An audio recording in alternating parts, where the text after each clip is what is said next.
Hi guys, Nick Thomas here. Welcome back to the Academy of Historical Fencing. So I'm just going to give you a little bit of an overview of three interesting new toys that I have to play with at the club.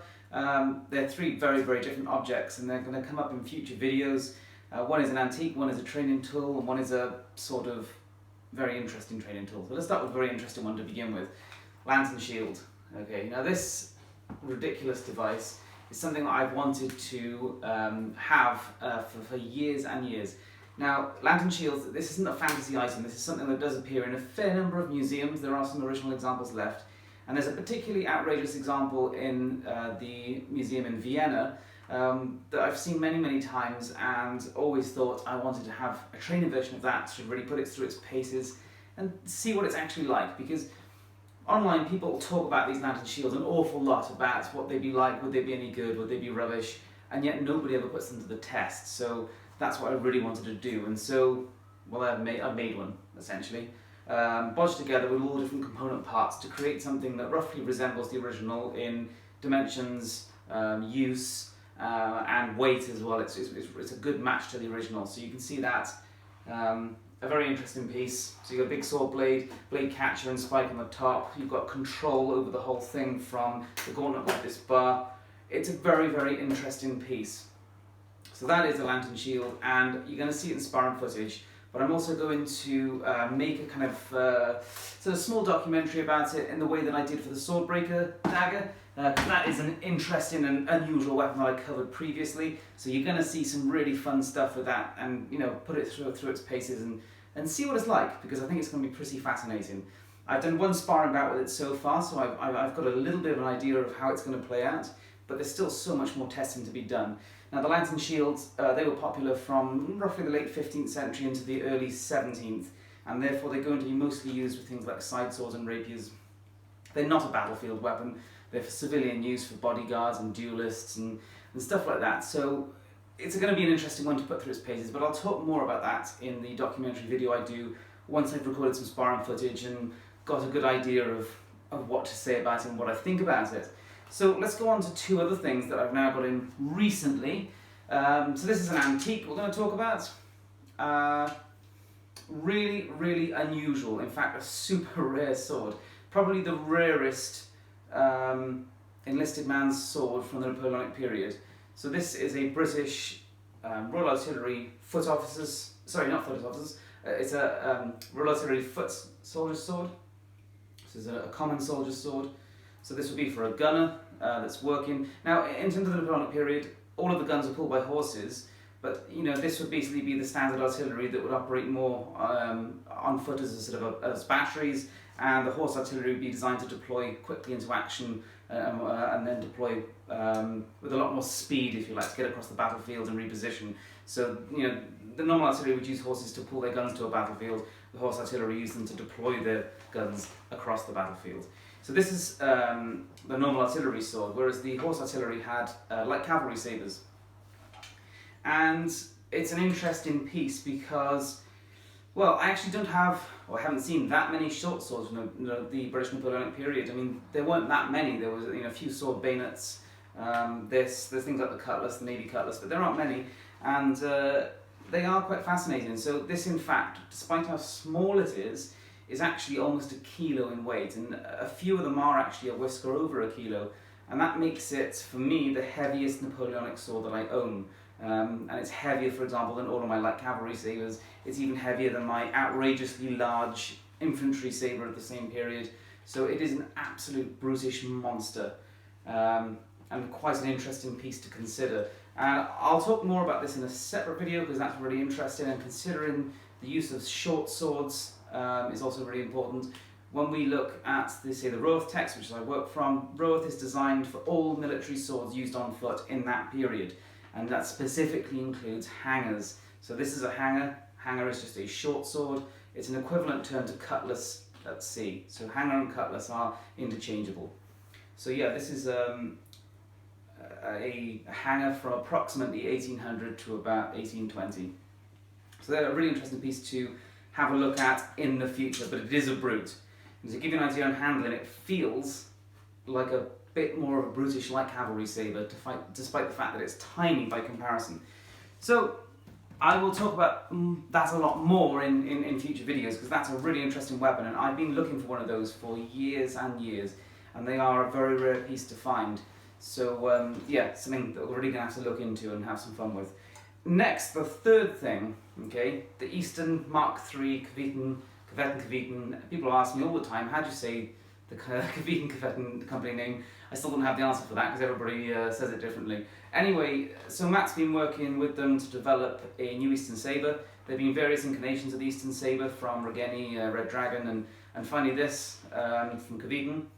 And it is quite interesting. I've seen these in prototype form, which is basically the same, over the last few events that I've been to, but now I've got my hands on them. So we've got 4 of these in the club now. This is my personal one, and I'm going to be putting it through its paces from tomorrow night onwards. So reviews will be coming from this, first impressions and then full review videos later on. But I'll just give you an overview of what it's really like. Now, first of all, it's completely straight, which technically in British English isn't a sabre then, but we don't need to worry too much about that. MkIII are going to offer it with a straight, a light curve, and a fully curved or more curved blade. And I do actually have the most curved option on one of my custom swords from them already, so I've got an idea what the curved blades are like.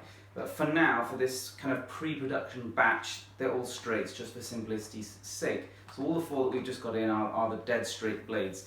And historically that was a thing, you know, the British infantry sabres of the 19th century, or the Victorian period, there were plenty of straight examples. It's more common to see them with a curved blade, a lightly curved blade, but there are plenty of straight examples about.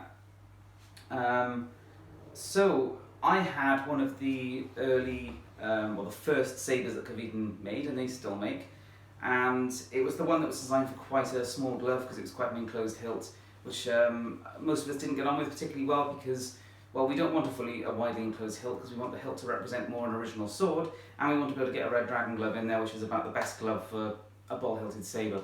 So I know Matt made the changes to the guard, and then it's had more changes since, and it's had the rolled edges put on, which is absolutely ideal when you've got an arrow bowl.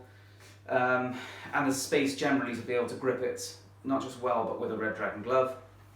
The grip shape has changed substantially, as has the back strap, and now it actually resembles a lot of period swords. And this shape actually is the kind of shape you'll see on a lot of Napoleonic British swords as well. As swords go on throughout the 19th century, some are like this and some are a bit straighter on this lower profile, but plenty are like this, so it's a good historical design, and it has a nice flat back strap for a thumbs up grip, which is something that was used a hell of a lot in the 19th century with swords like this. So that's quite nice, and as ever with MkIII, you've got the sunken nut construction method, which is really nice. It's subtle, it looks good, it's easy to take apart, tighten up, you know, really handy in that regard. But most significantly, and this is the biggest change for this product, is this blade construction. So this is what we call a dumbbell blade construction, and that means you've got a very wide filler in the middle, and on the back and the front it's the same thickness. So normally on most one-edge swords you'd think you'd have a really thick, strong back, and then it tapers to an edge on the front for actually doing damage. So on a training sword we obviously don't want to do damage, we specifically don't, and therefore you can in theory make the edge completely blunt, which is fine, but it's still not going to be particularly wide. So the edges on most training swords are something like 2 millimeters, and if you go with a dumbbell construction like this one has, because you have this incredibly wide fuller, you can go back out to an edge that is as thick as the back, and that's going to give you an incredibly robust edge, which is really quite nice. So it should take less damage and also give less damage to other blades, because it's just not going to be a thin edge that bites in. So it should be a lot more durable, and I know they are because I've been using the more curved version. And also it has a lot more flex than the previous model that I used, which is a concern that some people have with dumbbell blades, is that some dumbbell blades come out really stiff. That's certainly the case, for example, with British infantry swords in the late 19th century. The 1897 and the 1892, they were a dumbbell blade cross section for the first half, and they were really stiff. But as you can see, this one it's nice and stiff and strong in the fort here, but in the foible it flexes really well, and then you've also got a big rolled tip on the end. And in terms of specification wise, this comes out at, I think it's an 86 centimeter blade. The weight is 820 grams and the balance is 12 centimeters. those specifications put it in the slightly longer blade length than average of the period, and I know Matt said that that's largely because people are a little bit taller on average than they were back then, so he's gone towards the larger end of the spectrum, which is fine. And in terms of weight and balance, that is really typical of the time. So what you've ended up with is a training sword that handles as close to the original stuff as, on average, sort of average examples, as you're going to get. And I think it's a really, really good spec. I would have preferred the light curved blade because I like a bit of curvature on this kind of sword. But here's the interesting point: the more I thought about it, the more I realised that in this exact form, this represents a 1796 heavy cavalry officer's sword, so the Napoleonic heavy cavalry officer's sword, perfectly well, because they had the ladder back hilt, which roughly is this shape of bowl. The blade length's about the same, the weight is about the same, the handling characteristics are about the same. So legitimately I could use this in our Napoleonic training stuff as a heavy cav officer's sword, because it's exactly what it looks and handles like. So that's really quite nice as well. And lastly, I would say, in straight form, no, straight simple form like this, it's kind of like a steel single stick. You can think of it in that way if you want. So you think of, you know, broadswords, for example, basket hilts. They're really expensive to get and they tend to be quite fragile. This has a nice big bowl. It has a straight blade that's roughly the length of a broadsword or backsword. So you could just think of this as quite a generic steel version of a single stick training sword. So in that regard, it could be a generic military training sword as well. So yeah, I'm really quite impressed with it. Obviously I haven't sparred with this, but I have sparred with these blades, and I will put them through their paces very, very soon. But yeah, I'm really quite interested in these, and I think they're going to be really good for the HEMA community, because we desperately need good sabres. And even though my interest is more the Napoleonic period, these sabres are really incredibly useful to us, especially as they can be used with the Red Dragon glove quite safely, whereas the stirrup hilt, not quite ideal. And at the same time, although we look for Napoleonic sources, those sources were still in use when these sort of swords came in to play, so we can use them anyway. And yeah, I think they're going to be really good for the market. But anyway, I will talk more about that once I've actually put them to the test. So I hope you enjoyed the video. I'm sure loads of people are looking forward to the Lansing Shields. I've been looking forward to that for years, and I finally just put a bank holiday weekend aside and just built it. And it is now ready, operational, and being used in sparring. I'm collecting footage, and that is going to appear on its own video very, very soon.